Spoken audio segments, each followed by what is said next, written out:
అది దానికి ఆ, ఉన్నాయి. మన బాలాజీ నేను బాలాజీ పెడుతూనే గారు ఉంటున్నాడు వేళ. బాలాజీ గారు పోస్ట్ చేస్తున్నారు కదా. ఆ, ఆహా చేస్తున్నాను. అది లేదు. అంతకుముందు చేశారు, తర్వాత చేయలేదు. కఠోపనిషత్ తర్వాత చేయలే. అవి కూడా చేశారు. అచ్చా. అది కూడా ఆ చేశారా? గ్రూప్. గురువు గారు ఆ, రికార్డింగ్ స్టార్ట్ అయిందండి. Recording start okay. అయింది. ఓకే అదే ఓకే. రికార్డింగ్ మొదలైంది. అలానే. హరి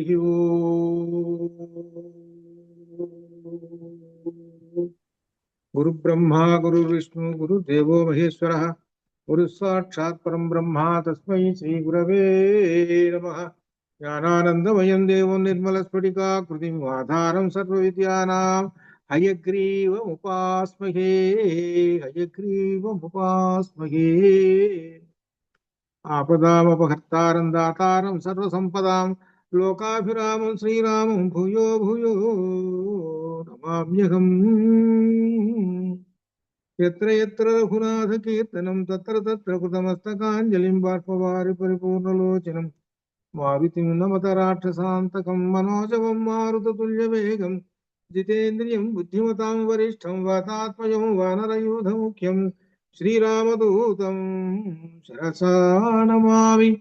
ఉల్లంఘ్య సింధో సలిలం సలీలం యశోకవన్నింజనకాత్మజాయాగం ఆదాయ తేనైవ తథాకలంకాం నమామి తం ప్రాంజలిరాంజనేయం. బుద్ధిర్బలం యశోధైర్యం నిర్భయత్వమరోగత అజాడ్యం వాక్పటుత్వం చ హనుమస్మరణాత్ భవేత్. రామాయ రామచంద్రాయ రామభద్రాయ వేధసే రఘునాథాయ నాథాయ సీతాయాత్మతయే నమః. సీతాయాత్మతయే నమః. కూజంతం రామ రామేతి మధురం మధురాక్షరం ఆరుహ్య కవితా శాఖాం వందే వాల్మీకి కోకిలం. వందే వాల్మీకి కోకిలం. ఓ రామచంద్ర పరబ్రహ్మణే నమః. వాల్మీకి రామాయణం అద్వైతం అనేటువంటి అంశం మీద అధ్యయనం చేస్తున్నాము. కిష్కింధాకాండలో ఉన్నాం. కిష్కింధాకాండలో ఇక్కడ రామ సుగ్రీవుల అగ్ని సాక్షిగా మైత్రి జరిగింది. వీళ్ళిద్దరూ కూడా పరస్పరం మంచి స్నేహితులైనారు. ఒకరు కష్ట సుఖాలు ఒకళ్ళు చెప్పుకున్నారు.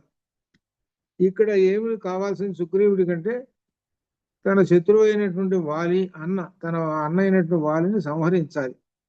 సంహరిస్తే అప్పుడు ఈయనకు భయం పోతుంది. ఇది కావాల్సినటువంటి ప్రధానమైనటువంటి అంశం ఎవరికి? సుగ్రీవుడికి. ఇక ఇప్పుడు వీళ్ళిద్దరూ చెప్పుకుంటున్నారు అనమాట. ఏమని చెబుతున్నాడంటే, రాముడు అంటున్నాడు, మిత్రుడనగా ఉపకారం చేయువాడు, శత్రుడనగా అపకారం చేసేవాడు. ఉపకార ఫలం మిత్రం అనేటువంటిది మిత్రుని యొక్క లక్షణము. మిత్రుని యొక్క లక్షణం ఏంటంటే ఉపకారం చేయటము. ఇది అర్థం. నీ భార్యను అపహరించిన వారిని ఇప్పుడే నేను వధించేస్తాను సుగ్రీవ, ఈ బాణములు మహా తేజస్సు కలిగినటువంటివి అని ఈ విధంగా ఆయన మాట ఇచ్చాడు, వాలిని సంహరిస్తానని. అప్పుడు సుగ్రీవుడు సంతోషించాడు. ఇక తర్వాత, నీవు నాతో అగ్నిసాక్షిగా చేశావు, స్నేహం చేశావు, నాకు ప్రాణ సమానుడవు, సత్యం మీద శపథం చేసి చెబుతున్నాను, నా మనస్సులో ఉన్నది ఉన్నట్లుగా చెబుతున్నాను అని ఈ విధంగా ఇక మొదలుపెట్టాడు. సుగ్రీవుడు తన యొక్క కష్టం చెప్పడం మొదలుపెట్టాడు. సుగ్రీవుడు కన్నులు తుడుచుకుంటూ ఈ విధంగా అంటున్నాడు, రామ, పూర్వము వాలి నన్ను రాజ్యభ్రష్టుని చేసి పరుషవచనములు పలికాడు, నన్ను తరిమి వేసేశాడు. ఇంకా ప్రాణ సమానురాలైన నా భార్యను రుమను అపహరించి అంతటితోటే కాకుండా నా స్నేహితులను కూడా బంధించేసేశాడు. నన్ను చంపడకు ప్రయత్నం చేశాడు. వానరులను చాలా మందిని పంపించాడు, చాలా మందిని నా మీదకు. అయితే నేను వాళ్ళందరినీ చంపేశాను. నేను రామ, నిన్ను చూచి వాలి పంపినాడని అనుమానించి నువ్వు అక్కడ తిరుగుతుంటుంటే వాలి పంపించుంటాడు నన్ను చంపటానికి అని అనుకున్నా. ఎందుకంటే వాలి మొదటి దగ్గర నుంచి కొంతమందిని పంపిస్తుంటుంటాడు. ఎందుకనంటే తను రావడానికి వీల్లేదు, తను ఎందుకు రావటానికి వీల్లేదు, శాపం ఉందే, తర్వాత వస్తుంది. వాళ్ళు వచ్చిన వాళ్ళని వచ్చినట్టు సుగ్రీవుడు చంపేస్తున్నాడు. కానీ ఇక్కడికి వచ్చేసేటప్పటికి తేడా ఉన్నది. ధనుర్బాణాలు ఉన్నటువంటి వాళ్ళు, ఇటువంటి వాళ్ళు అనుమానించి భయపడ్డాను అని చెబుతున్నాడు ఉన్న సంగతి. కాబట్టి నాకు సహాయంగా హనుమదాది వానర వీరులు ఒక 4 ఉన్నారు నాకు సహాయంగా. కాబట్టి ఈ 4+1 మేము 5 కలిసి ఒక చోట ఉంటున్నాము. నా కష్టం వచ్చినప్పుడల్లా కూడా ఏమైనా సరే నన్ను ఆదుకునేటువంటి వాళ్ళు ఇగో 4 ఉన్నారు. వాళ్ళు హనుమదాదులు అనే మాట మొట్టమొదటి హనుమంతుడి పేరు చెప్పాడు, మిగిలిన వాళ్ళ పేరు చెప్పటల్లా ఇక్కడ. ఇది ఇక్కడ విశేషం. హనుమదాదులు ఉన్నారు కాబట్టి నేను ధైర్యంగా ఇక్కడ ఉన్నాను అని చెబుతూ, సుఖంలో ఉన్నా దుఃఖంలో ఉన్నా మిత్రునకు మిత్రుడే గదా గతి. దుఃఖిత దీనిలో ఉన్నా ఇక్కడ ఏం చూస్తున్నాడంటే దుఃఖంలో ఉన్న సుగ్రీవుని వచనములు వినిన రాముడు సుగ్రీవునితో మీ ఇద్దరికి అసలు వైరం తగు ఎందుకు వచ్చిందయ్యా, అసలు అదేందో అసలు నాకు అంతా ఒకసారి వివరించు అని అన్నాడు. ఈ వివరించు అని అంటే ఇంకా సుగ్రీవ మీ వైరమును అంతా వివరించబోయా, ఒకసారి వింటాను, అసలు ఎందుకు మీ ఇద్దరికి తగాదా వచ్చింది ఇద్దరికి అది ఒకసారి చెప్పబోయా అని అన్నాడు. అని అంటే ఇక మొదలు పెడుతున్నాడు. సుగ్రీవుడు వాలితో తనకు వైరం ఎందుకు కలిగిందో ఏమిటో 9వ శాఖలో మొదలు పెడుతున్నాడు. ఏమిటంటే నా జ్యేష్ఠ భ్రాత వాలి పెద్దవాడు, సుగ్రీవుడు చిన్నవాడు. అయితే ఇద్దరు బాగానే ఉన్నారు. అయితే వీళ్ళిద్దరి తండ్రి ఒకడే, నాకు కూడా ప్రేమపాత్రుడే. మా తండ్రి మరణించాడు కాబట్టి పెద్దవాడిని రాజ్య అభిషేకం చేయాలి కాబట్టి ఆ వాలిని చేశారు.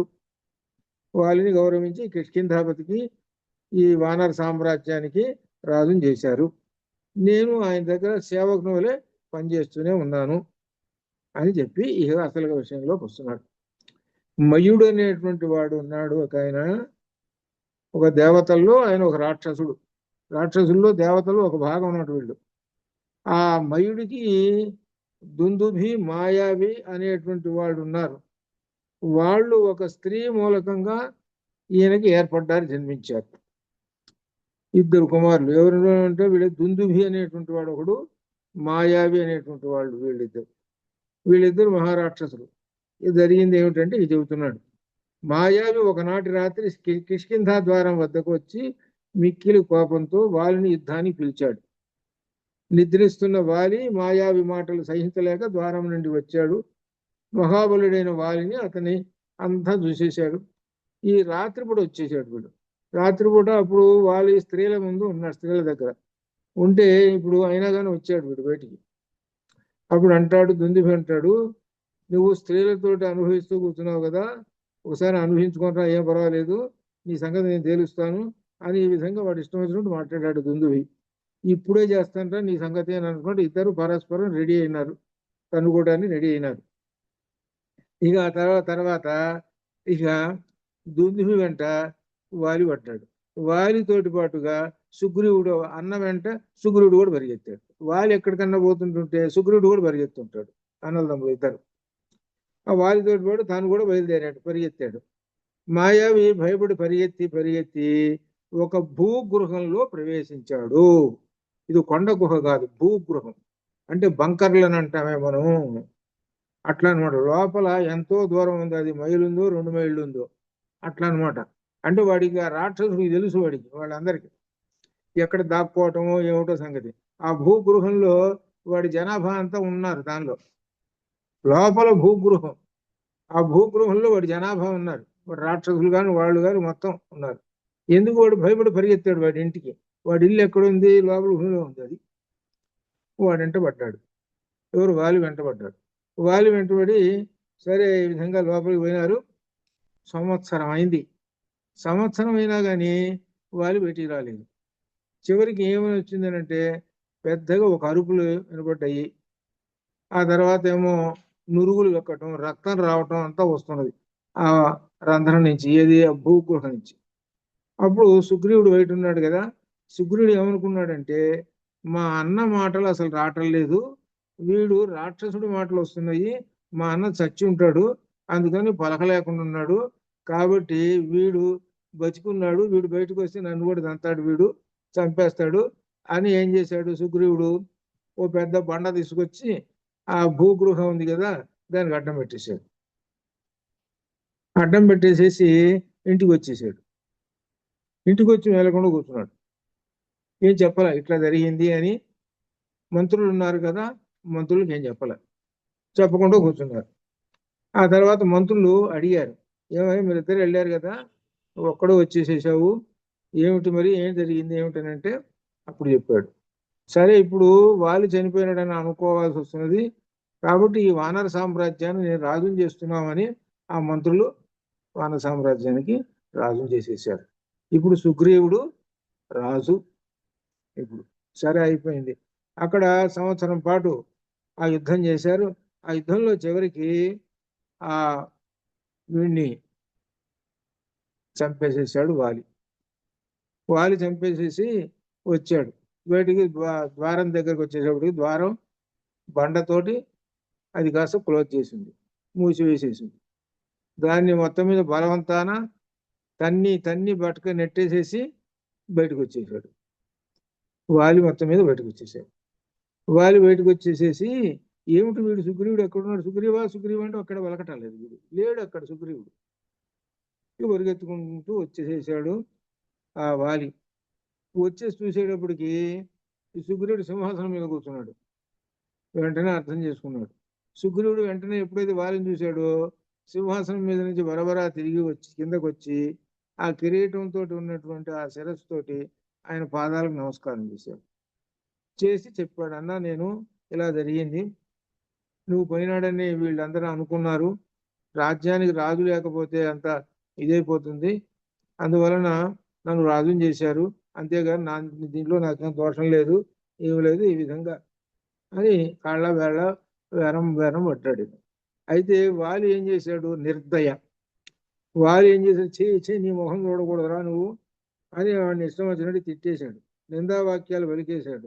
ఆ నిందావాక్యాలు వెలికేసేసి క్రూర స్వభావమైనటువంటి వాడిరా నీవు సుగ్రీవుడా అని ఆ సుగ్రీవుడిని, నేను ఈ అసురుని చంపి వస్తాను, అప్పటి వరకు ఉండరా ఇక్కడ అంటే నువ్వేం చేసావు అని అంటే ఆ బెలానికి అడ్డం పెట్టేసేసి వచ్చావు. ఇప్పటికి సంవత్సరం అయింది. ఇప్పటికి సంవత్సరం పాటు అంటే లోపల పోయే సంవత్సరం, మళ్ళీ ఈయనకు సంవత్సరం పాటు అంటే 2 సంవత్సరాలు పట్టింది ఈయన బయటకు వచ్చేటప్పటికి. ఈ సంవత్సరం పాటు రాజ్యం పరిపాలిస్తున్నాడు అనమాట అని ఈ విధంగా జరిగింది. సుగ్రీవానే నడుస్తున్నాను, ఎక్కడ నువ్వు కనపడలేదు, ఎక్కడొచ్చి ఇక్కడ చూస్తున్నావా అని ఈ విధంగా ఆ వాలి అన్నాడు. అని సరే ఇక్కడికి వచ్చేసేసాడు తిరిగి. ఆ తిరిగి వచ్చిన తర్వాత ఇక్కడ ఏమంటున్నాడంటే సుగ్రీవుని మాటలు విన్నాడు రాముడు ఈ కథ అంతా చెప్పేశాడు. ఏమని చెప్పేశాడు అనమాట చివరికి అసలు విషయం, దీనిలో అసలు పాయింట్ ఏంటంటే నా భార్య అయిన రుమను తీసుకున్నాడు నన్ను వెళ్ళగొట్టి, అది పాయింట్ కావాల్సింది, అది రాముడికి కావాల్సింది అది. కాబట్టి వాలిని కొట్టాలి అని అంటే వాడి దగ్గర అధర్మం ఏదైనా ఉంటేనే కొడతాడు, లేకపోతే కొట్టడు. వాడి దగ్గర అధర్మం లేదనుకో, ధర్మం ఉందనుకో ఈయన కొట్టడు. ఇది ఇక్కడ పాయింట్, అది అక్కడ అనమాట. రుమను తీసుకొని వెళ్ళాడయ్యా, కాబట్టి రుమను తీసుకుని వెళ్ళి ఎప్పుడైతే వెళ్ళాడో నాకు దుఃఖం చెప్పలేనంత ఇది ఉన్నది అని. కాబట్టి ఏ రామచంద్ర నువ్వు వాలిని సంహరించేసేసి నన్ను అనుగ్రహించుము అని అన్నాడు. అనేటప్పటికీ అప్పుడు రాముడు అంటున్నాడు, ఏమంటున్నాడంటే సూర్యుని వలె ప్రకాశవంతమైనటువంటి పదునైన బాణాలు ఉన్నాయి చూడు, ఇవి నీ భార్యను అపహరించినటువంటి వారిని సంహరించేస్తాయి, నీవు ఈ విషయంలో ధైర్యంగా ఉండు, ఇక ఈ రోజుతోటి వాలి పోయినట్టే అని అనుకో అని చెప్పేశాడు. అని చెప్పేసేటప్పటికి సరే బాగానే ఉందయ్యా, వాలిని చంపేస్తామో బాగానే ఉంది, అసలు వాలి సంగతి ఏందో మీకు చెబుతాను అన్నాడు. వాలి పరాక్రమం ఎటువంటిదో నేను మీకు చెబుతాను, ఒకసారి ఊహించుకోండి అన్నాడు. ఇక వాలి పరాక్రమం గురించి చెబుతున్నాడు. ఏమిటంటే వాలి పరాక్రమం, ఈయన పొద్దున్నే సూర్యుడు ఉదయించక ముందే సంధ్యావందనం చేస్తాడు. తూర్పు సముద్రం నుంచి గొడవల సముద్రం, అలానే దక్షిణ సముద్రం నుంచి ఉత్తర సముద్రాలు బర్ర గిరిగి వచ్చేసి అక్కడ సంధ్యావందనాలు చేసుకొని తిరిగి వస్తాడు. ఇది ఇక్కడ ఒక విశేషం గుర్తు చేస్తాను నేను. ఏమిటంటే కాశీలో ఓంకార ఖండం, కాశీ వెళ్ళొచ్చినటువంటి వాళ్ళు ఎవరైతే ఉన్నారు, ఈ ఓంకార ఖండంలో మొత్తం 3 ఖండాలు ఓంకారం, ఇది కాశీ 3 ఖండాలు. ఈ ఓంకార ఖండంలో ఓ చిన్న గుడి ఉంది, కూడా ఉంది. ఓంకార ఖండంలో గుడి ఉంది. ఆ గుడిలో ఏమిటంటే శివలింగం ఉంది, అక్కడ ఒక ప్రత్యేకం కట్టారు. సరే దాని పక్కన అసలు ఒక గుడి ఉంది, అసలు గుడి శివాలయం ఉంటుంది. ఆ శివాలయంలో ఆ శివాలయానికి ముందు ద్వారపాలకులుగా వాలి సుగ్రీవుల బొమ్మలు ఉన్నాయి. వాలి సుగ్రీవుల బొమ్మలు ఉన్నాయి, నేను చూశాను. అప్పుడు చెప్పారనమాట, ఏంటంటే వాలి సుగ్రీవులు ప్రతిరోజు వచ్చి ఒక్కసారి దర్శనం చేసుకొని పోతుంటారట. ఎవరు? ఈ కాశీలో ఈ స్వామివారి అదిట. అయితే అక్కడ మనకి ప్రస్తుతం కనపడేది ఏంటంటే ఓంకార ఖండంలో ముస్లింల సమాధులు ఉన్నాయి. ముస్లింల సమాధులు ఒక ఒక ఎకరం 2 ఎకరాల మేరలో ముస్లింల సమాధానం ఫుల్గా ఉన్నాయి. ఆ పక్కనే ఒక దిబ్బ మీద ఎత్తుగా ఒక చిన్న గుడి కట్టి దాని మీద శివలింగం పెట్టారు. అక్కడ ఆ ఏరియాలో అటు పోవాలి అని అంటే ముస్లిం లొకాలిటీ అది. దాన్ని ఓంకార ఖండం అంటారు. అదనమాట. అక్కడ వాలి సుగ్రీవుల యొక్క ద్వారపాలకులు వాళ్ళిద్దరు, శివుడికి ద్వారపాలకులు వాళ్ళు. అక్కడ చెప్పారనమాట, ఈ వాలి సుగ్రీవులు ఇద్దరు ఈ తన్నుకోక ముందు, తగులు లేకముందు వీళ్ళిద్దరు ఫ్రెండ్స్, వీళ్ళిద్దరు ఓ పెద్ద అన్నలదమ్ములు. వీళ్ళు అన్నమ్మట సుగ్రీవుడు పరిగెత్తుతుంటుంటాడు వీళ్ళిద్దరు. అట్లా అనమాట, ఇద్దరు ఒక రకంగానే ఉంటారు వీళ్ళు. సరే సరే ఇది ఏమిటనమాట, ఇప్పుడు వాలి యొక్క పరాక్రమం చెబుతున్నాడు. పొద్దున్నే ఆయన 4 సముద్రాలు తిరిగి వస్తాడు. ఆయన అంటే సంధ్యావందనం చేసుకుని వచ్చాడంటే మొత్తం మీద 1 గంటలో అన్ని పూర్తి చేసుకుని వస్తాడట. కాబట్టి దీని ప్రకారంగా ఆయన ఎంత వేగంగా వెళతాడో సంగతి అప్పుడు అర్థం చేసుకోని అర్థం అని చెప్పాడు అనమాట. ఇంకా ఆయనట పర్వతాలతో ఆడుకుంటుంటాడట. మనం బంతి ఎట్టయితే ఎగరేసుకొని చేత్తోడు కొట్టుకుంటావో, ఒక్కొక్క పర్వతాన్ని ఎగరేసే చేత్తోడు కొట్టుకుంటాడట. అబ్బో ఎంత విశేషం, ఎంత గొప్పవాడు ఆయన అన్నమాట. ఈ విధంగా అన్ని చెప్పుకుంటూ వస్తున్నాడు. ఇప్పుడు ఈ సందర్భంలో దుందుభి చరిత్ర చెబుతూ వస్తున్నాడు. ఈ దుందుభి చరిత్ర ఏమిటంటే, దుందుభి అనేటువంటి మహిష రూపంతో ఉన్నాడు. వాడు మహిష రూపంతో 1000 ఏనుగుల బలంట. వీడు వీడికి తీట, వీడికి ఎంతసేపు యుద్ధము తీట. ఈ తీట తీర్చాలి. ఈ తీట తీర్చడానికి ఎక్కడికి పోయినట్ట? మొట్టమొదట ఎవరి దగ్గర పోయినట్ట? సముద్రుడి దగ్గర పోయినట్ట. సముద్రుడా రాబోయి నాతో యుద్ధం చేయబోయా అన్నట్ట. అయ్యా నీతో నేను యుద్ధం చేయలేను, నీతో యుద్ధం చేసిన కూడా హిమవంతుడు ఉన్నాడు, ఆయన దగ్గర పో అన్నట్ట. ఆ హిమవంతుడి దగ్గరికి వెళ్ళాడు. ఆ హిమవంతుడి దగ్గరికి పోయి ఏం చేస్తున్నాడు? ఆ హిమాలయ పర్వతాల మీద శిఖరాలు ఉంటే ఒక్కొక్క శిఖరాన్ని పీకి ఎగరేస్తున్నట్ట, పైకి బంతుల్లా ఎగరేస్తున్నట్టు. అప్పుడు హిమవంతుడు ప్రత్యక్షం, అయ్యా నన్ను ఎందుకు బాధిస్తుంటావు? నీతో నేను యుద్ధం చేయలేను బాబోయ్, నీతో యుద్ధం చేయగలిగినటువంటి వాడు ఉన్నాడు ఒకడు. ఎక్కడున్నాడంటే కిష్కింధలో వాలి అనేవాడు ఉన్నాడు, వాడి దగ్గర పో అన్నట్టు. వాడిని తీట తీరుస్తాడు, అక్కడికి పో అన్నట్టు. అనేటప్పుడు వీడు దుందుభిగాడు పరిగెత్తుకుంటూ వచ్చేసేసాడు. ఎవరి దగ్గరికి? వాలి దగ్గరికి వచ్చాడు యుద్ధానికి. ఆ యుద్ధానికి వచ్చిన తర్వాత ఇక వీళ్ళిద్దరికి యుద్ధం. ఈ యుద్ధంలో విశేషం ఏంటంటే, దీనిలో మహిళ రూపము ధరించి తీక్షణములైన కొమ్ములతో, వీడు రాక్షసుడు. వీడు యుద్ధం చేసేటప్పుడు మహిష రూపాన్ని పొందుతాడు వీడు. అది ఈ రాక్షసుల యొక్క లక్షణాలు ఏంటంటే, వాళ్ళకు ఒక గొప్ప శక్తి కనుకుంటే ఆ శక్తితో ఏం చేస్తారంటే ఆ రూపాన్ని పొందుతాడు. అదే మనకు శరన్నవరాత్రుల్లో అమ్మవారు మహిషాసురమర్దిని. అది ఆ రాక్షసుడు మహిష రూపం ధరించి అమ్మవారి మీద యుద్ధానికి వస్తాడు వాడు. అది వాళ్ళ యొక్క దివ్య శక్తి, అనగా రాక్షస శక్తి అంట ఆ రూపంలో ఉంటుంది. అది దాని అర్థం.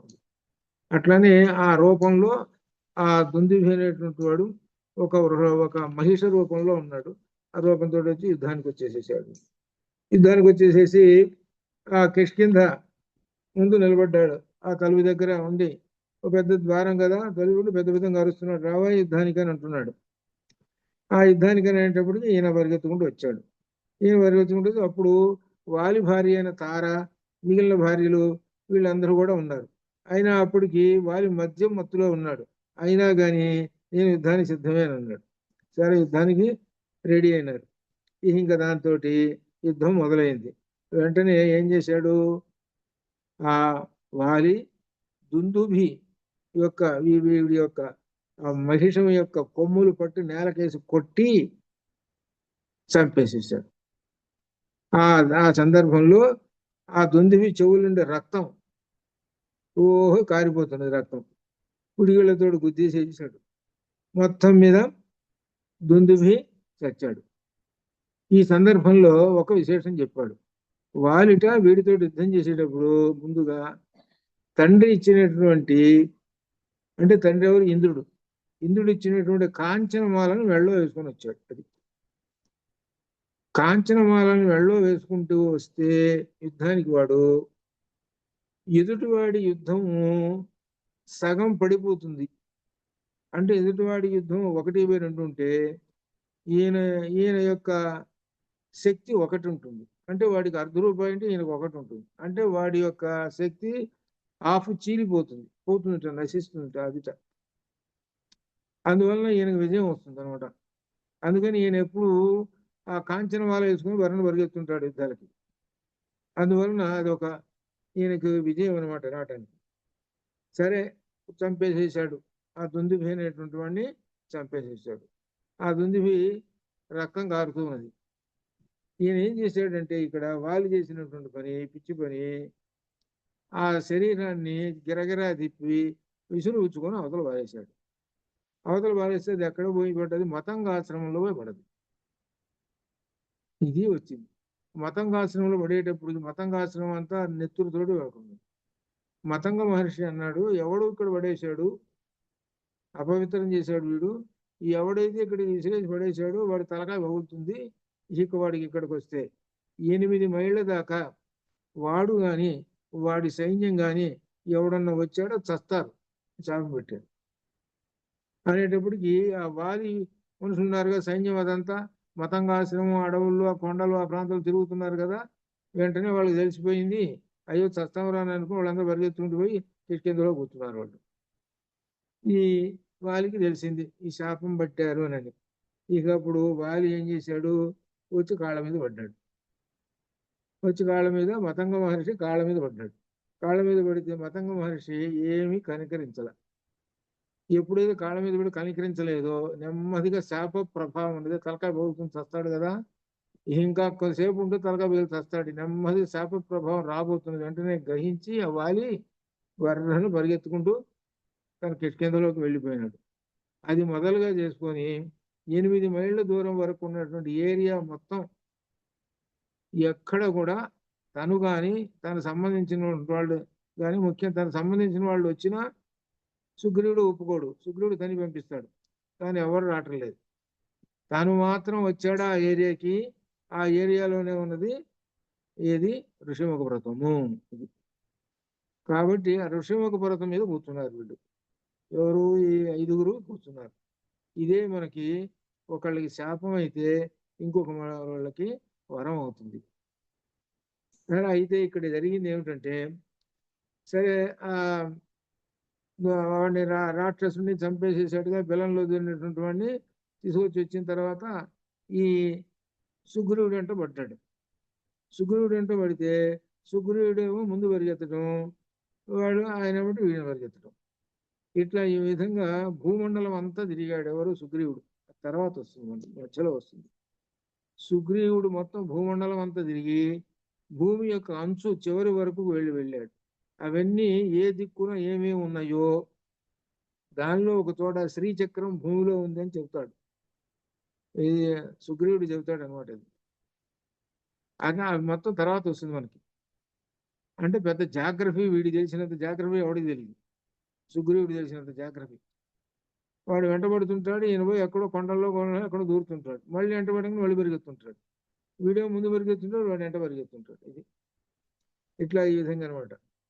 సరే, మొత్తం మీద చివరికి తిరిగి తిరిగి తిరిగి తిరిగి పారిపోయి సుగ్రీవుడు, అరే రే పొరపాటు పడ్డాను నేను. మొట్టమొదటిలో ఇక్కడ కూర్చుంటే సరిపోయేదే, చంకలో పెట్టుకొని ఊరంతా తిరిగాను నేను. ఎంత అలిసిపోయినాను రా నేను. ఆయన ఈ పర్వతం మీద కూర్చుంటే వచ్చేవాడు కాదుగా. ఇది మర్చిపోయినాడు, గుర్తుపట్టలేదు. మర్చిపోయినాడు ఈ సంగతి. వీడికి ఈ శాపం తెలుసు, వీడికి శాపం ఉందనే సంగతి తెలుసు, కానీ ఆ సంగతి మర్చిపోయి, భయం మీద మర్చిపోయి వాడు వెంట పడేటప్పుడు వీడు పరిగెత్తున్నాడు. అప్పుడు అనుకున్నాడు, మొట్టమొదటిలో ఇక్కడ కూర్చుంటే సరిపోయేది కదా అని అనుకున్నాడు. అందుకనే ఒకళ్ళకి శాపం, ఒకళ్ళకి వరం అవుతుంటుంది అనమాట. అదనమాట అది విషయం. సరే అట్లా ఈ విధంగా చెప్పుకున్నారనమాట ఈ విధంగా. సరే ఇవన్నీ అయిన తర్వాత నీ బలం ఎంత ఉందో సంగతి రామచంద్రమూర్తి అనమాట ఇంత బలవంతుడయ్యా వాలి అని చెబుతుంటే అప్పుడు లక్ష్మణుడు అన్నాడు, అయితే మమ్మల్ని ఏం చేయమంటావు, మా బలాన్ని చూడాలని అనుకుంటున్నావా ఏంటి అని అంటాడు లక్ష్మణుడు. అయ్యా మేము ఆ వాలి యొక్క బలం చెప్పాను, వాలి యొక్క బలం ఇంత ఉన్నది, ఇప్పుడు నాకు నమ్మకం కలగటానికి మీరు 2 పనులు చేయాలి. ఏమిటంటే మొట్టమొదట ఆ దుందుభి కాయం ఉంది కదా, ఆయన ఇసురు పుచ్చుకొని పారేశాడు, 8 మైళ్ళ దూరం పారేశాడు. పారేస్తే అక్కడ దూరం నిలబడింది. ఇప్పుడు ఆ దుందుభి కాయం ఉంది. ఇప్పుడు ఆ దుందుభి కాయాన్ని మీరు కాలితోటి తన్నాలి. ఒక తను ఫుట్బాల్ తంతే పరిగెత్తుతుంటుంది చూశారు, మేము ఆడుకునేటప్పుడు మేము చూసాను కూడా, ఫుట్బాల్ పైకి తంతుంటారు, గిర్రని తిరుగుతుంటారు. అట్లా ఒక తన్ను తంతే పోయి ఎంత దూరం పోయి పడాలి, 400 ధనుస్సులు పోయి దూరం పోయి పడాలి అని అన్నాడు. 400 ధనుస్సుల దూరం అని అంటే 400 గజాలే ఆయన అడిగింది అంతే. ఈయన ఒక తన్ను తినేటప్పుడు అది 8 మైళ్ళు దూరం పోయి పడుతుంది. నువ్వు 400 గజాలు అడిగితే ఇది 800 మైళ్ళు, 8 మైళ్ళు దూరం పోయి పడుతుంది రాముడు ఒక తన్ను తంతే. అంటాడు మళ్ళీ సుగ్రీవుడు అంటాడు, కాదయ్యా అప్పుడేమో పచ్చిదయ్యా, వీడి శరీరం పచ్చిది, నెత్తురు గిత్తురు అన్నది, బలం బాగా ఉంది, ఆ బలం బాగా ఉన్నదాన్ని విసిరేసాడు, 8 మైళ్ళు పోయింది. ఇప్పుడు ఎండిపోయింది. విసిరేసామంటే 8 మైళ్ళు అంటే పెద్ద లెక్కలో కాదు అంటే సంతృప్తి మళ్ళా ఏం చేయమంటావు మరి. అదిగో అక్కడ 7 తాటి చెట్లు ఉన్నాయి, ఆయన 7 తాటి చెట్లని కదిలిస్తూ ఉంటుంటాడు. అవి అసలు కథలు చాలా అంత స్ట్రాంగ్ అవి. మరి ఆ తాటి చెట్లని 7 తాటి చెట్లని ఒక్క బాణంతో కొడతావా మరి, ఒక్క బాణంతో కొట్టాలి మరి. ఓ లెక్క లేకుండా కొట్టేస్తాం. ఎవరు మధ్యలో చెబుతున్నాడు, ఎవరన్నా లక్ష్మణ స్వామి చెబుతుంటే అసలు కొట్టండి అనేటప్పటికి ఇంకా రామచంద్రమూర్తి ఆ ఒక్క బాణంతో ఆ 7 తాటి చెట్లను కొట్టేటప్పటికి ఇక్కడ ఒక విశేషం ఉంది. ఆ బాణం 7 తాటి చెట్లని పడగొట్టి సరాసరి ఒక పర్వతానికి తగిలి మళ్ళీ వచ్చి ఈయన యొక్క అంబుల పొదలో దూరింది. అది ఇది ఇక్కడ ఈ దృశ్యం అంతా కూడా ఎవరు చూస్తున్నారంటే దగ్గర పక్కన ఉన్నటువంటి ఆంజనేయ స్వామి చూస్తున్నాడు. ఇక్కడ ఒక విశేషం ఉంది, ఆయన చూస్తున్నాడు. అంటే ఏమిటి, రామబాణం అనేటువంటిది యొక్క గొప్ప విశేషం చూస్తున్నాడు అది ఆయన. ఆ బాణం వెళ్ళి పడగొట్టేసేసి మళ్ళీ వచ్చి అంబుల పొదిలో వచ్చి దూరింది అనమాట. ఇట్లా అనమాట. అది ఇక్కడ కూడా చెబుతున్నాడు అనమాట. ఇది సప్తతాళ భంజనం అనమాట. ఇది ఇట్లా ఈ విధంగా కొట్టేసేసారు. ఇప్పటికి చాలా నమ్మకం కలిగింది ఎవరికి, సుగ్రీవుడికి నమ్మకం కలిగింది.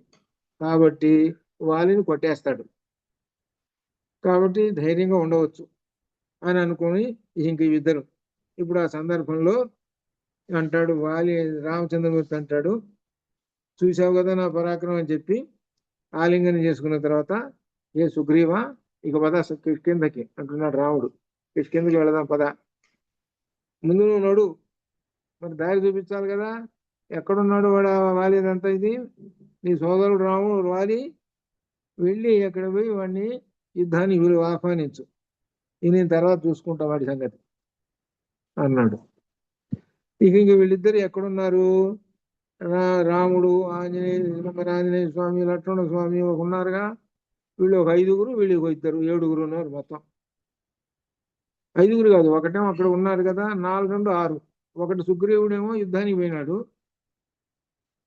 4, 2, 6, 6గురు ఉన్నారు.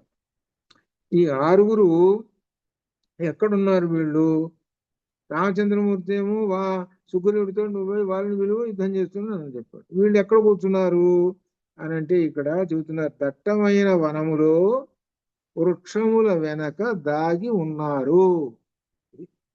ఇక్కడ పాయింట్ జాగ్రత్తగా పట్టుకోవాలి, తర్వాత విశేషమైనవి వస్తాయి.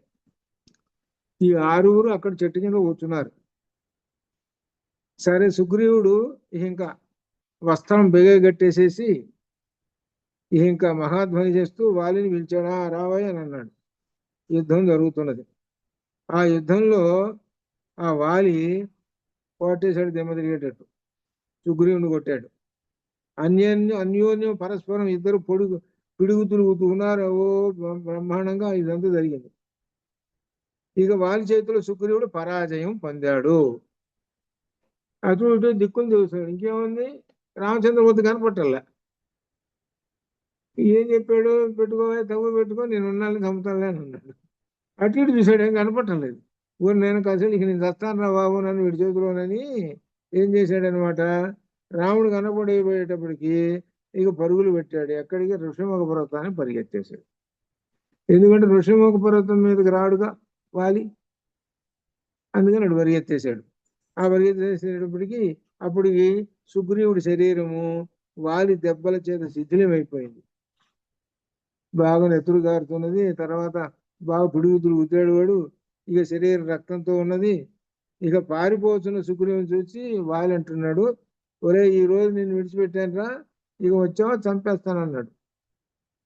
అని శాప భయం చేత ఆ ఋషభ పర్వతం ఎక్కకుండా సరే ఇంటికి పోయినాడు. ఇట్లా అనమాట. అంటే ఏంటనమాట, ఈ వాలి మెడలో కాంచనమాల వేసుకొని వస్తాడు. కాంచనమాల వేసుకుని వచ్చేటప్పుడు ఎదుటివాడి యొక్క బలం క్షీణించిపోతుంది. అది తాను సులభంగా జయిస్తాడు. అది సరే ఇప్పుడు అట్లా అనమాట. అది ఈ విధంగా సరే వెళ్ళిపోయిన తర్వాత సుగ్రీవుడు ఆ కొండ మీద అటు చేరాడు. చేరిన తర్వాత సుగ్రీవుడు ఏమంటున్నాడో చూడండి. ఇప్పుడు సుగ్రీవుడు ఏ మాటలు మాట్లాడాడు. పరాక్రమం చూపి నాకు నువ్వేం చూపించావు, నాకు నీ పరాక్రమం 7 తాటి చెట్లు కొట్టేశావు, చూపించావు. నాకు నమ్మకం కలిగించావు, శత్రువును పిలవమని ప్రేరేపించావు, నన్ను శత్రువు ఏం చేసావు, కొట్టించావా. ఎంత నమ్మక ద్రోహమయ్యా. ఇంత క్రితం ఏం చెప్పావయ్యా, సుగ్రీవు మిత్రులు నీ కష్టాలే నా కష్టాలు, నా సుఖాలే నీ సుఖాలు, నీకు అంత ఇది ఓ పెద్ద ఉపన్యాసాలన్నీ చెప్పుకుంటూ వచ్చావు కదా. మిత్ర ద్రోహం ఎంత పనిచేసావా నువ్వు. చూసుకోండి ఏ మాట వచ్చేసింది నేను చేతిలో. నన్ను శత్రువుచే కొట్టించావు. నీవు ఈ విధంగా ఎందుకు చేశావు, కారణం ఏంటి, నేను వాలిని చంపను అన్నచో నేను యుద్ధానికే పోను కదా. అసలు ఇప్పుడు తన్నులు తిన్నా నేను, ఎంత అవమానం. నేను వాలిని చంపనయానంటే సరే ఎందుకు అబద్ధం ఆడావు నువ్వు అని అంటున్నాడు. నేను అసలు యుద్ధానికే వెళ్ళాను కదా అని ధీరంగా పలికిన సుగ్రీవునితో రాముడు ఈ విధంగా అన్నాడు. ఇప్పుడు రాముడు చెబుతున్నాడు. ఇక్కడ దాకా ఏమిటంటే ఒక విశేషం చెప్పేది మనకి, జాగ్రత్త ఒక విశేషం. వాలి సుగ్రీవులు అన్నదమ్ములు అనే విషయం అంతవరకు తెలుసు, అందరికీ తెలుసు. ఒక్కళ్ళు కూడా ఈ నలుగురు ఉన్నారు చూసావు, సుగ్రీవుడి పక్కన నలుగురు, మరి ఆంజనేయ స్వామి కూడా ఉన్నాడుగా. మరి వీళ్ళందరూ అయ్యా ఇద్దరు ఒకటేనని కనుక్కోలేమండి మేము, మీరు కనుక్కోలేరండి, మేమే కనుక్కోలేము, ఇద్దరు నిలబడ్డారంటే ఎవరు వాళ్ళు ఎవరు సుగ్రీవుడు చెప్పలేము మేము అని ఒక్కసారి ఏమైనా చెప్పారా. తను చెప్పాడా పని. తను ఎంతసేపటికి ఏం చెప్పాడు, వాలి నన్ను తన్నాడు తనివేశాడు అని ఈ విధంగా చెప్పాడే గాని మా ఇద్దరు రూపాలు ఒకటేనండి కనుక్కోలేరండి మా ఇద్దరిని అని ఒక్కడు చెప్పారా వీళ్ళల్లో, చెప్పాల. మొట్టమొదట ఏం చేశాడనమాట, ఇక్కడ విశేషం, కర్మబంధములు జాగ్రత్తగా తీసు. ఏమిటంటే రాముడు కదా నాకు కావాల్సింది, రాముడు పరాక్రమం. రాముడు లక్ష్మణ స్వామి ఏముంది పక్కన ఆయన ఒక పట్టులాగా ఉన్నాడు, ఆయనతో నాకేం పని అనుకున్నాడు. అనుకొని ఏం చేశాడంటే అక్కడ ఒక చందనపు కొమ్మ, చెట్టు కొమ్మ ఉంటే విరదీసి బాగా పూలు పూసినటువంటి ఏదో దాని పేరు ఏదో ఉంది, ఒక కొమ్మ ఎరగదీసి, మరి అక్కడ చైర్లు ఉన్నాయి, ఆ చైర్లు ఏం లేవు కదా, అక్కడ పరిచేసి కింద పడేసేసి రామచంద్ర రా కూర్చో, మన ఇద్దరం ఒక చోట కూర్చొని మనం ముచ్చట్లు చెప్పుకుందాం అని అన్నాడు. ఇద్దరు కూర్చొని ఒక కొమ్మది కూర్చొని ముచ్చట్లు చెప్పుకుంటూ కూర్చున్నారు. అక్కడేమో ఆ సందర్భంలో లక్ష్మణ స్వామి నిలబడి ఉన్నాడు. అంతే, లక్ష్మణుడి పేరు కూడా ఎత్తల. లక్ష్మణుడు నువ్వు కూడా వచ్చి కూర్చోవా ఇక్కడ అనలేదు. లక్ష్మణ స్వామిని కూర్చోవా అని అనలేదు. లక్ష్మణుని గురించి అర్థం చేసుకోవాలి. అప్పుడు పక్కన ఆంజనేయ స్వామి పక్కన ఉండి ఆయన ఇంకొక చెట్టు కొమ్మను విరగదీసి అక్కడ వేసి లక్ష్మణ స్వామి కూర్చోవయ్యా అన్నాడు. ఇక్కడ విశేషం ఏంటంటే అక్కడ ఆంజనేయ స్వామికి సుగ్రీవుడికి ఉన్న తేడా ఏంది తెలుసుకోండి అని చెబుతున్నారు. ఇది వీళ్ళిద్దరికి ఉన్న. మరి ఆంజనేయ స్వామి వెళ్లకుండా అట్లా తను కూడా అట్లనే ఉన్నాడు అనుకోండి, అప్పుడు ఆంజనేయ స్వామి యొక్క గొప్పతనం ఏమి మనం బయటపడదు. అందుకని ఆయన సీట్ ఇచ్చాడు, కూర్చోవయ్యా అని అని అట్లా. ఇప్పుడు అధర్మం అనేటువంటిది అక్కడ జరిగింది. అంటే అతిథి దేవో భవ, అందుట్లో ఇద్దరు ఏమిటనమాట, రామలక్ష్మణులు ఇద్దరు కూడా చూస్తుంటే ఎవ్వరూ తక్కువ వాళ్ళు కాదు. వాళ్ళ రూపంలో కానీ వాళ్ళ ధనుస్సులు అన్నింటిలో కానీ ఏం లేదు, అందరు గొప్పవాళ్ళు. ఈయనకి అజ్ఞానంతో ఆ లక్ష్మణ స్వామి ఏంటో నాకేం పల్లె ఉందిలే అని అనుకున్నాడు. అందుకని అధర్మం పాటించాడు కాబట్టి అధర్మం శిక్ష వేసి బాగా తన్నులు తినిపించింది. అది అది ఇది అసలు విషయం దీనిలో. కాబట్టి తన్నులు తినొచ్చాడు. లక్ష్మణ స్వామికి అవమానపరిచినందుకు ఇది ధ్వని గర్భితమైనటువంటి అర్థం. అది లేకపోతే వాళ్ళకి అక్కడ ఇద్దరు కూర్చున్నారు కదా, కొమ్మ మీద కూర్చున్నారు కదా ఇద్దరు, వీడు చెప్పొచ్చుగా మరి సుగ్రీవుడు, మీ ఇద్దరు ఒకటే రూపం అయ్యా, వాళ్ళకి ఎవరు కనుక్కోలేరు అని ఒక మాట అనొచ్చుగా, మరి అన్నాడా? మరి ఆ నోరు వాక్యే అది చేయిస్తుంది, నువ్వు చేసినటువంటి దీనికి అట్లా ఆ ధర్మం అనేటువంటిది అది. అందుకనే దీని విషయంలో రామాయణం చదివేటప్పుడు అడుగడుగున అధర్మము ధర్మము ఈ రెండు ఏమిటి అనేటువంటిది పట్టుకోవాలి. అది అట్లా అనమాట. సరే, తన్నులు తిని వచ్చాడు. తన్నులు తిని వచ్చిన తర్వాత ఎందుకు అన్నావు, నేను యుద్ధం చేయలేదు అంటే వాళ్ళని చంపను అంటే సరిపోయేది కదా, నేను ఇంకో హాయిగా కూర్చుండేవాడిని కాదు, ఇప్పుడు తన్నులు తిని వచ్చాను నేను అని చెప్పాడు. అప్పుడు రామచంద్రమూర్తి అంటాడు, అయ్యా సుగ్రీవ, నేను బాణం ఎక్కువ పెట్టానయ్యా, బాణం ఎందుకు ప్రయోగించడం ఎక్కువ పెట్టాను లేదు, జాగ్రత్తగా ఉండండి. ఇప్పుడు ఒక విశేషం, మనం జాగ్రత్త చదవాలి. బాణం ఎక్కువ పెడితే వెళ్ళిపోతుంది, ఇక్కడ అసలు జాగ్రత్తగా పట్టుకోవాలి. నేను అందుకని నేను పొరపాటు దీనిలో జాగ్రత్తగా నేను కరెక్ట్గా రాశాను. బాణం ఎక్కువ పెట్టాడా అంటే మాత్రం వెళ్ళిపోతుంది. అది బాణం ఎక్కువ పెట్టక ముందు ఆలోచన చేశాడు, బాణం తీయాలి, తోణీరంలో నుంచి బాణం తీయాలి. చూస్తుంటే ఇద్దరు ఒకటిగానే ఉన్నారే, ఇంక బాణం ఎట్ట తీసేది, అది ఇక్కడ విషయం, అది చెబుతున్నాడు. బాణమును ఎందుకు ప్రయోగించలేదో విను, కోపమును విడుము సుగ్రీవ, కోపం పెట్టుకోవాకు. మీరు అలంకారములోను వేషములోను ప్రమాణములోను గమనములోను నీకు వారికి ఏమి భేదం లేదు. కరెక్ట్ గా ఒకటే హైటు, ఒకటే చేతులు, ఒకటే ఒకటే ఒకటే ఒకటే మొత్తం శరీరం మొత్తం అన్ని ఒకటే, నడకలు కూడా ఒకటే, అట్లున్నాయి. కాబట్టి ఇందులో వాళ్ళెవరో నేను గుర్తుపట్టలేక నేను కనుక బాణం వేసేస్తే అప్పుడు ఏమయ్యేది అంటే, ఆ బాణం నీకు కనుక తగిలితే నువ్వు పోయేవాడు. అప్పుడు నా లోకం నాకు ఏమనేది, మిత్రుడిని చంపాడేనా, ఎంత నమ్మించి చంపాడో చూడండి, నమ్మించి అని అంటారు. చూసారా మరి ఆ మాట, అందుకు బాణం వేయలేదయా నేను అన్నాడు. అంతే కదా, లోకం ఆ బాణం పోయి ఈయన తగిలింది అనుకో, అవుట్ ఈయన. అది ఇలా జరిగింది. అని అది నువ్వు అర్థం చేసుకోవయ్యా సుగ్రీవ, మీ రూపంలో ఒక రకంగానే ఉన్నాయి, అందుకనే బాణం ప్రయోగం చేయలేదు నేను అని చెప్పాడు. కాబట్టి ఇప్పుడు నీవు మరలా యుద్ధం చేయొచ్చు. ఈసారి ఏం చేస్తున్నావో తెలుసునా, ఇప్పుడు విశేషము, లక్ష్మణ, రాముడు లక్ష్మణుడు అంటున్నాడు, లక్ష్మణ అదిగో గజ పుష్పలతను పెకలించి, ఒక మల్లె తీగ లాంటి ఒక తీగ ఉన్నది, దానికి పుష్పములు బాగా పూసి ఉన్నది, అది పీకేసేసేది భాగం, అది తీసి దాన్ని మాలగా చుట్టి సుగ్రీవుడి కంఠంలో వేసేరా అన్నాడు. ఇది నువ్వు గెలిచేవరా, నీకు అయిపోయింది, వాలి పోయినాడు అన్నాడు. కాబట్టి ఇప్పుడు గుర్తుపట్టాలి అని కంఠమునకు మాలగా వేసేశారు. ఆ లక్ష్మణుడు వెంటనే ఆ పని చేసేసాడు. ఆ చేసిన సుగ్రీవుడు ఇప్పుడు సంధ్యాకాలంలో ఎర్రగా ప్రకాశిస్తూ ఉన్నాడు, ఆ మెడలో వేసుకొని దండ ఈ విధంగా ఉన్నాడు.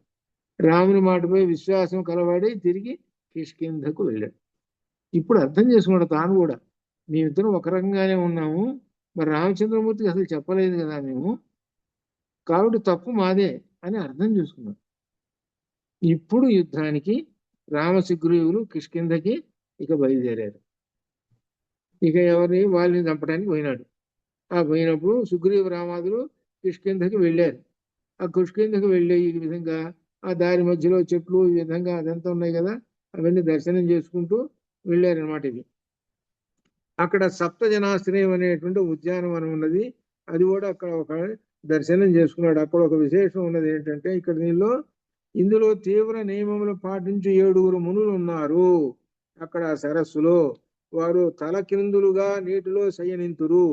వారు 7 రోజులకు ఒకసారి వాయు భక్షణం చేయుదురు. అటువంటి వీరు 700 సంవత్సరములు తపస్సు శరీరంతో స్వర్గమునకు చేరారు. ఈ ఆశ్రమం చుట్టూ వృక్షాలు ఉన్నాయి.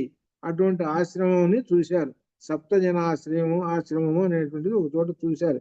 దారి మధ్యలో దీన్ని చూసుకుంటూ వచ్చారు. ఈ ఆశ్రమంలోకి పక్షులు గాని మృగాలు గాని రాలేవు. ప్రవేశించినదో తిరిగి వెళ్ళలేవు. రామ, ఈ ఆశ్రమం నుండి అలంకార ధ్వనులు, మధుర సంగీతం, మధురమైన వచనములు, దివ్య వాసనలు వస్తూ ఉన్నాయి. ఇక్కడ 3 అగ్నులు, దక్షిణాగ్ని, గార్హపత్యాగ్ని, ఆహ్వనీయాగ్ని అనే 3 అగ్నులు ప్రజ్వలిస్తూ ఉంటుంటాయి. అవిగో వాటి పొగలు వృక్షాగ్రములు చుట్టుకొని పైకి ఎగయిచూ ఉన్నాయి. ఆ పొగలన్నీ కూడా అంటే ఏంటనమాట, వాళ్ళు యజ్ఞాలు చేస్తుంటే పొగలు వస్తున్నాయి. అవి రామ, నీవును సోదరుడు లక్ష్మణుడితో కలిసి మనస్సు లగ్నం చేసి నమస్కారం చేయండి. పవిత్రులైన ఆ ఋషులను నమస్కరించిన శరీరములోని అశుభములైన రోగములన్నీ నశించును. ఇక్కడ మనకు ఒక విశేషం చెబుతున్నాడు. యజ్ఞం జరిగేటప్పుడు ఆ యజ్ఞం దగ్గర ఉండి దాన్ని దర్శనం చేసుకుంటూ యజ్ఞాగ్నికి నమస్కారం, అది ఇక్కడ అర్థం. యజ్ఞం జరుగుతున్నప్పుడు యజ్ఞాగ్నికి నమస్కారం చేయటం, అలా చేస్తే రోగములు నశించును. అగ్నిదేవుడికి నమస్కారం చేయటం అనమాట. అదంతా దారి మధ్యలో చూసుకుంటూ వెళ్ళారు. ఇక్కడ వాల్మీకి మహర్షి ఎందుకు చెప్పాడో తెలిసిన, ఇది రాబోయేటువంటి వాలి వధకి ముందుగా శుభ సూచకం చెబుతున్నాడు. వాలి వధ జరిగి తీరుతుంది అని చెప్పటం. అనగా అర్థం ఏంటి, ముందుగా ఈ యజ్ఞాన్ని దర్శనం చేసుకొని వస్తున్నారు. అది ఒక శుభమైనటువంటి కార్యక్రమం, వీళ్ళకి శుభాన్ని జరుగుతుందని. రామలక్ష్మణులు సప్త ఋషులకు నమస్కరించారు. మహాపురుషులకు నమస్కరించి ఇక బయలుదేరారు అనమాట. కిష్కింధకి వచ్చేసారు. ఆ కిష్కింధకి వచ్చేసేసి వారిలో ఉగ్రమైన తేజస్సు కలిగినది. సప్త జనాశ్రమునకు వారందరూ నమస్కరించుటలో వారిలో ఉగ్రమైన తేజస్సు, గొప్ప తేజస్సు వాళ్ళిద్దరిలో, రామలక్ష్మణులలో ఆయుధములు ధరించి శత్రువును వధించడం కిష్కింధకు వచ్చేసారు. ఇట్లా వాలిని చంపటం అనేటువంటి అంత తేలికైంది కాదు అని అర్థం ఇక్కడ. ఎందుకంటే వాలి అనేటువంటి వాడు చాలా గొప్పవాడు. వాలి అనేటువంటి వాడు రావణాసురు నుండి 30 తిప్పలు పెట్టి 3 చెరువులు దాగించాడు వాలి అనేటువంటి వాడు. అట్లా అనమాట, మన కథలో వస్తుంది అనమాట. అట్లా అంతటి వాడు అనమాట వాలి. వాలిని చంపలేరు ఎవరు, కానీ వాలిని చంపటం అనేటువంటి పెట్టుకున్నారు కాబట్టి నీకు శుభం జరుగుతుంటుంది. ఎంతటి అసాధ్యమైన కార్యం కూడా సాధ్యం అవుతుంటుంది. ఇదే సందర్భంలో ఈ యజ్ఞాగ్ని దర్శించి నమస్కారం చేస్తే మీకు శుభం కలుగుతుంది. అందుకని యజ్ఞం చేయి అంటే హోమం. అందుకని హోమం అనేటువంటిది మన ఇంట్లో చేసుకోవటం అనేటువంటిది అప్పుడప్పుడైనా కనీసం ఏదో సందర్భంలోనైనా కానీ ఇంట్లో హోమం చేసుకుంటే అశుభాలు జరగవు, అశుభములు అనేవి ఉండదు. అశుభాలని హరించేటువంటి వాడు అగ్నిదేవుడు. అందుకనే వైదికంలో మొట్టమొదట చెప్పింది ఏంటి, దేవుడు ఎవరండి వైదికంలో అని మొట్టమొదటి ప్రశ్న వేస్తే అగ్నిదేవుడు. అదే వేదంలో మొట్టమొదట అగ్నిదేవుడే కనబడతాడు. మనం ఇంట్లో కూడా ఏదో 4 పటాలు అవి ఇవి పెట్టుకొని మనం ఈ పూజలు చేస్తుంటాం. ఇప్పుడు అవన్నీ లేకుండా కేవలం దీపం పెట్టుకొని చేస్తే ఎంత ఫలం, అవన్నీ పెట్టుకుని ఒకటి. దీపానికే ప్రధానమైనటువంటి అక్కడ ఆరాధనలో విశేషమైనటువంటి దీపం లేకుండా పూజ లేదు. అంటే అగ్ని లేకుండా, అగ్నిదేవుడు లేకుండా పూజ లేదు అని అర్థం అనమాట. అంత గొప్ప విశేషం కాబట్టి అది వైదికం. ఇది కాబట్టి వేదంలో చెప్పినటువంటి విశేషం అనమాట. అక్కడ యజ్ఞాగ్నికి నమస్కారం చేసి ఆ ఋషులకు నమస్కారం చేసి వచ్చారు. వీళ్లలో రామలక్ష్మణుల్లో గొప్ప తేజస్సు కూడా వచ్చేసింది. ఇప్పుడు సుగ్రీవుడు వచ్చేసాడు. మళ్ళీ ఎవరితోటి యుద్ధానికి, వారితోటి యుద్ధానికి వచ్చాడు. మళ్ళీ ఎప్పుడు మళ్ళీ వచ్చి ఆ సుగ్రీవుడిని పెద్దగా అరుస్తున్నాడు, రారా బయటికి రా, నీ సంగతి తెలుస్తాను అంటున్నాడు. ఆ కిష్కిందకి అనమాట. సుగ్రీవుడు రామునితో ఈ విధంగా వెలిగి పోతున్నాను, ఇక పిలుస్తాను వాడిని, వాడి సంగతి తెలుస్తాను అని అంటున్నాడు. రాముడు సుగ్రీవునితో వెలుగుతున్నాడు. ఏమనంటే, ఇది జాగ్రత్త, నీ కంఠంలో ఏమిటి లక్ష్మణుడు వేసిన గజమాల ఉన్నది, గుర్తుపెట్టుకున్నావా చెబుతున్నాడు. అది అంటే అర్థం ఏంటి, ఇది పోకుండా చూసుకోరా అని చెబుతున్నాడు. అది ఈ యుద్ధం చేసేటప్పుడు ఇది కానీ ఊడిపోయింది అనుకో, ఎక్కడ మళ్ళీ కనుక్కోలేదు. ఇది దీని అర్థం. వాడు గుర్తు చేస్తున్నాడు. అది ఈ గజమాలను మాత్రం పోగొట్టుకోగ్రహం అని అర్థం అనమాట. అప్పుడు నీవు నక్షత్రమాలతో చుట్టబడిన సూర్యుడి వలె ప్రకాశిస్తున్నావు. అంటే సూర్యుడు కొడుకు కదా అయినా, ఇంద్రుడు కొడుకేమో వాలి అనమాట. కాబట్టి నేను చెప్పి ఆ విషయాన్ని గుర్తు చేశాడు. అని నీ సోదరుడు వాలిని చూపుము, నా కంటబడిన తర్వాత కూడా వాలి ప్రాణాలతో ఉండినతో నన్ను దోషిగా భావించు. ఇప్పుడు నువ్వు ఆ మాల వేసుకొని పోతే నువ్వు ప్రత్యేకంగా నీ సోదరుని చూపించినట్టు అవుతావు నాకు. నువ్వు మెడలో వేసుకొని పోతే అప్పుడు నీవు చూసి చూపించకుండా, చేతుడు చూపించకుండానే నాకు తెలిసిపోతుంటుంది వాడు వాలి అని. అది ఇక్కడ అర్థం అని చెప్పాడు అనమాట. ఆ గుర్తు చూసుకోండి ఎంత పని చేసిందో చూసారా. మరి ఈ గుర్తు అనేటువంటిది ఆ కార్యక్రమాన్ని చేయడానికి ఎంత గొప్ప విశేషమైనది దీనిలో అని చెప్పి ఈ విధంగా ఆ ఎవరిని వాలిని పిలవటం అనమాట. సుగ్రీవుడు మహాధ్వని చేస్తూ వాలిని పిలిచాడు. ఇక పిలిచేటప్పటికి ఇక్కడ సందర్భంలో ఒక గొప్ప విశేషం వస్తున్నది. సూర్యకుమారుడైన సుగ్రీవుడు మేఘగణంలో గర్జిస్తూ రా అంటున్నాడు. వీడు తార దగ్గర కూర్చున్నాడు. వీడు వాలి ఈ తార దగ్గర కూర్చున్నాడు. వీడు లేచి, అరే ఇప్పుడైనా తన్ను తిన్నాడు వీడు, మళ్ళీ వచ్చాడు వీడు అని అనుకున్నాడు. ఇక్కడ ఒక విశేషం ఉన్నది 15వ సర్కలో. తార యొక్క బుద్ధి విశేషం అంటే ఏమిటి? బుద్ధి విశేషం అంటే తెలివితేటలు. ఈ వాలి ఏంటి, ఎప్పుడైతే మళ్ళీ వాడు వచ్చాడో వీడిని మళ్ళీ తన్నాలి అని అనుకుని వాడు రెడీగా ఉంటున్నాడు. అప్పుడు తార అంటుంది, చాలా ఏదోనండి, దీనిలో పెద్ద మోసం ఉందాయా బాబు అని చెప్పింది. ఇప్పుడు తనులు తినిపోయినాడు, మళ్ళీ వచ్చాడు కాబట్టి ఏదో మోసం ఉంది దీనిలో. అందులో నేను విన్నాను, సుగ్రీవుడు ఎవరో వీరులట వాళ్ళతో ఫ్రెండ్షిప్ పెట్టుకున్నట్ట నేను సిఐడిల ద్వారా విన్నాను అని కూడా చెప్పింది. చెబితే ఆయన అంటాడు, రాముడు ఎందుకు చేస్తాడు, ఆయన నా రాముడికి నాకేమైనా తగు ఉందా? మాట్లాడాడు, ఇన్ని మాటలు మాట్లాడాడు. ఇక్కడ ఒక విశేషం ఉంది. తార చెప్పినటువంటి మాటలు వాలి వింటాడు కానీ ఆచరించడు. ఒకటి, మండోదరి మాటలు అసలు చెవిని అసలు వినడు వాడు రావణాసురుడు. వీళ్ళిద్దరు ఫ్రెండ్స్, రావణాసురుడు వాలి ఇద్దరు ఫ్రెండ్స్. వీళ్ళిద్దరికి తేడా, వీడేమో విని ఆచరించడు, వాడు అసలు మొట్టమొదటిలోనే వినడు రావణాసురుడు. మండోదరి చెప్పింది, అయ్యా యుద్ధం వద్దు బాబు, ఇదంతా అని చెప్పింది. యుద్ధం వద్దయ్యా, నేను ఇట్లా జరుగుతుంది అట్లా జరుగుతుంది చెప్తే చెప్పిన మాట విన్నాడు వాడు. వీళ్ళిద్దరు ఏంటంటే, రావణాసురుడు అనే పేరుంది. అసురుడు అంటే రాక్షస లక్షణాలు. వీడికి ఏమొచ్చింది, వీడికి వాలికి వీడు, ఇది అహంకారంతో ఇది అన్నది అనమాట. దీని ప్రకారంగా మనకు వాలి సుగ్రీవుల యుద్ధం మనకు రేపు జరుగుతుంటుంది. అన్నిటికన్నా ఒక పెద్ద విశేషం ఏంటంటే, రామచంద్రమూర్తి చెట్టు చాటు నుండి కొట్టాడు. చెట్టు చాటు నుంచి కొట్టాడు.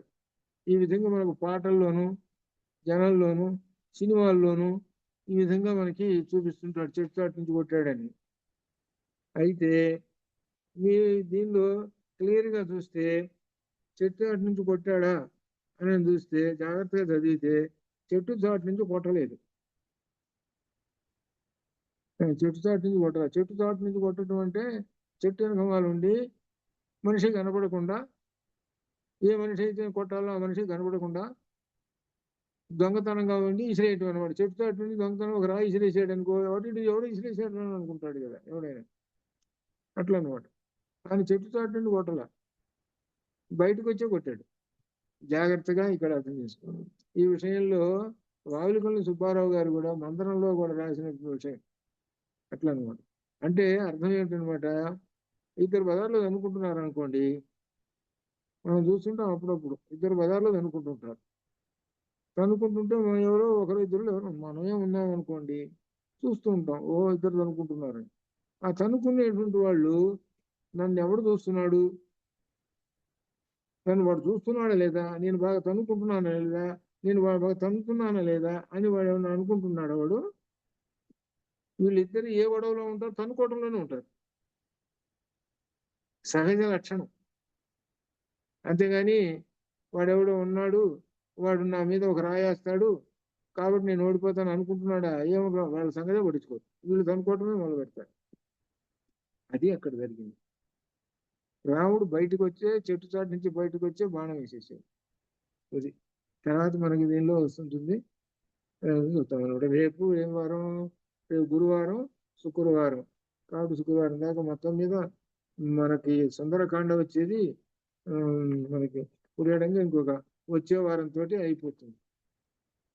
వచ్చే వారంతో అంటే దాని అర్థం ఈ నెలతోటి అయిపోతుంది. ఇక మార్చి నెలతోటి అసలు ఆయన ప్రవేశిస్తాడు. ఏడు రామాయణ మహామాల రత్నం అసలు ఆయన ప్రవేశిస్తాడు. ఇక అక్కడి నుంచి అర్థం అంతా మారిపోతుంది. అంతవరకు శుభం భయాత్. ఓం పూర్ణమద పూర్ణమిదం పూర్ణాత్ పూర్ణముదచ్యతే పూర్ణస్య పూర్ణమాదాయ పూర్ణమేవావశిష్యతే.